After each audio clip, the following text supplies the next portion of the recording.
Hello everyone, this is Professor Danish Akhlas Abbasi, and in this video we are going to learn about organs of speech.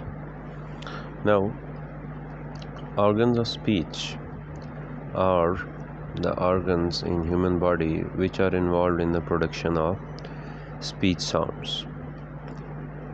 There are a lot of organs in human body.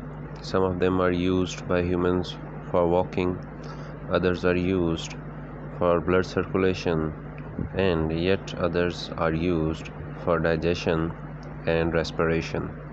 But there are certain organs which are used for producing human speech sounds, the sounds which are involved in the production of language and meaningful messages.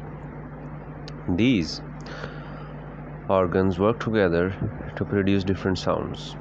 There are a lot of sounds in all different languages throughout the world, and human beings use these organs of speech to produce these different sounds.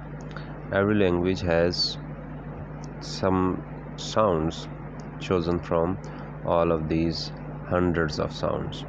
Now let's look at these organs of speech first.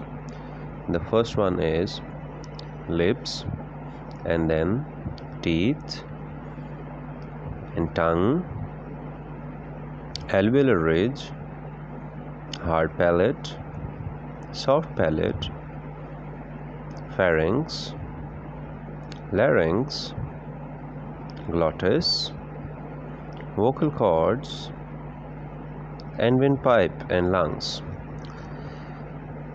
Now let us look at these organs of speech one by one. First of all comes lips. Now lips come together to produce bilabial sounds. Bi means two, and labial is anything that is related to lips. So lips come together to produce bilabial sounds, and you can see we have two lips, upper lip and lower lip. After lips come the teeth. Human teeth are involved in the production of two kinds of sounds. The first kind is dental sounds, and the second is labiodental sounds. And we all know that we have upper teeth and lower teeth. After teeth comes the tongue. It is the strongest muscle in human body, and human beings can manipulate the voice to produce different sounds with the help of this tongue. Tongue is a very intricate muscle that can be moved outward, inward, upward, downward, towards the right or towards the left. We can even roll it back towards upside and towards the downside as well. So it is used in the production of most of the sounds in human speech, because most of the sounds in human speech are produced by using oral cavity, and the main part in oral cavity is our tongue. So it is involved in the production of most human speech sounds. After this, you can see into the next figure that we divide the human tongue into four parts. The frontal part is called the tip, and after the tip there is a lining that is called blade, and then comes the front of tongue, and after that comes the back of the tongue. After tongue comes alveolar ridge. Alveolar ridge is a structure just like a jump on the road. It's just behind our upper teeth, and it is before the hard palate. if you touch your upper teeth with the tip of your tongue and start moving your tongue towards the back of your mouth's roof, you can feel it. It's a hard and rough surface. It produces sounds with the help of tongue, and these sounds are called alveolar sounds.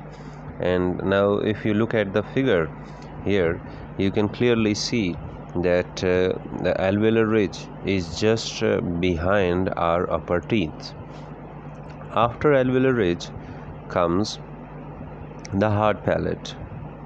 Hard palate is a hard and smooth surface found just behind the alveolar ridge. It is hard, not soft, and it is smooth, not rough.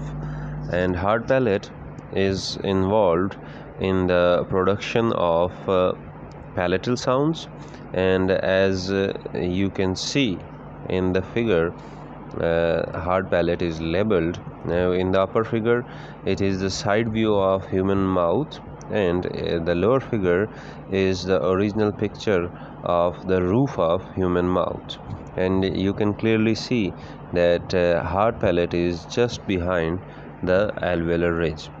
After hard palate comes the soft palate or velum.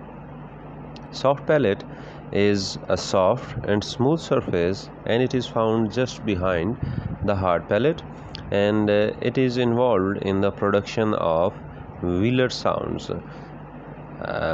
You can see from the figure that it is just the back part of the roof of human mouth.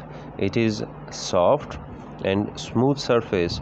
You can feel it by moving the tip of your tongue towards the back of your mouth's roof. After soft palate comes the pharynx and glottis. Pharynx is the upper part of human throat. Just behind the back of tongue and the soft palate starts the pharynx. Pharynx works as a resonator, and just below the pharynx is the glottis. Glottis is involved in the production of glottal sounds, and if you look at this figure, you can clearly see that pharynx is the upper part of human throat, and just below the pharynx is the part called glottis.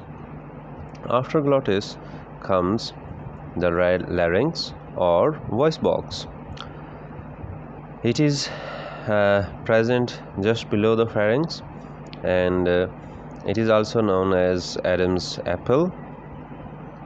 Vocal cords are present in it. Vocal cords are a pair of muscles which are involved in the production of sounds, and these sounds are manipulated with other speech organs to produce human speech or language.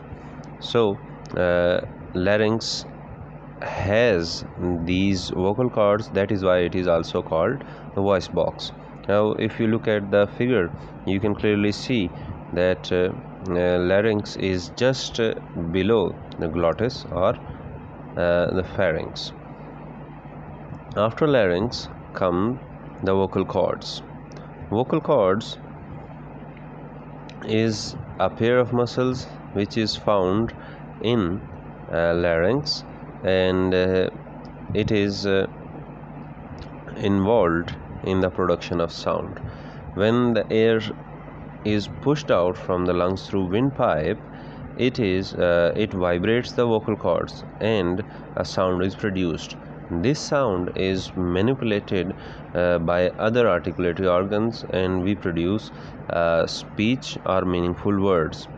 And if you look at the second and third figure, you can clearly see the cross-sectional view of windpipe and the vocal cords in it. In the middle figure, you can see that vocal cords have come closer and the paths of the wind is quite narrow, and in the lower figure you can see that vocal cords are wide apart and the path of the wind is quite wide. So when vocal cords come closer, they vibrate and the sounds are produced.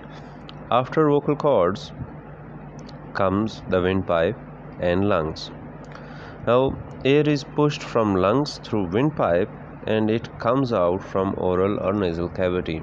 When this air passes through the larynx, the vocal cords they come closer and they are vibrated by the passing of this air. The vibration produces sounds and these sounds are manipulated by human beings.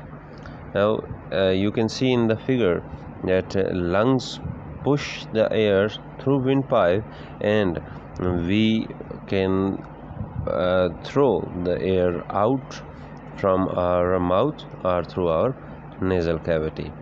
After windpipe and lungs comes nasal cavity.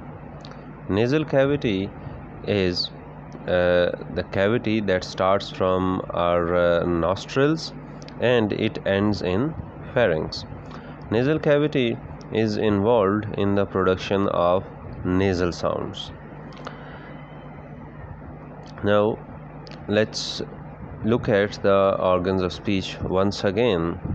First of all comes the nasal cavity. It is present just at the upper side of oral cavity. It starts from our nostrils and ends in pharynx.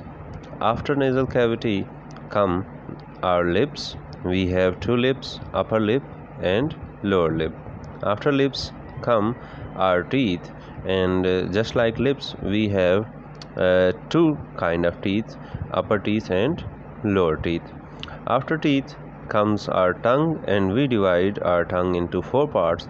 The first part is the tip of the tongue, and after tip of the tongue comes the blade of the tongue, and then comes the front of the tongue, and then comes the last part that is called the back of the tongue.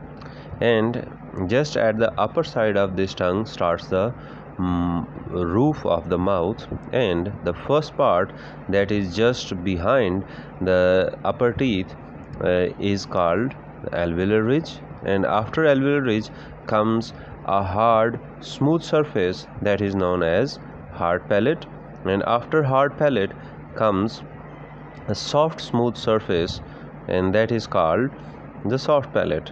And the last part of the soft palate, which is a freely hanging muscle, that is called uvula. And after uvula comes the upper part of human throat that is named as pharynx, and after pharynx comes the glottis, and then comes the larynx, which has vocal cords in it, and these vocal cords vibrate to produce different sounds which are manipulated with the help of these other articulatory organs which are present in our articulatory system.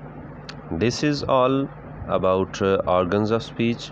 Thank you for watching this video. Please don't forget to subscribe and share this video with others.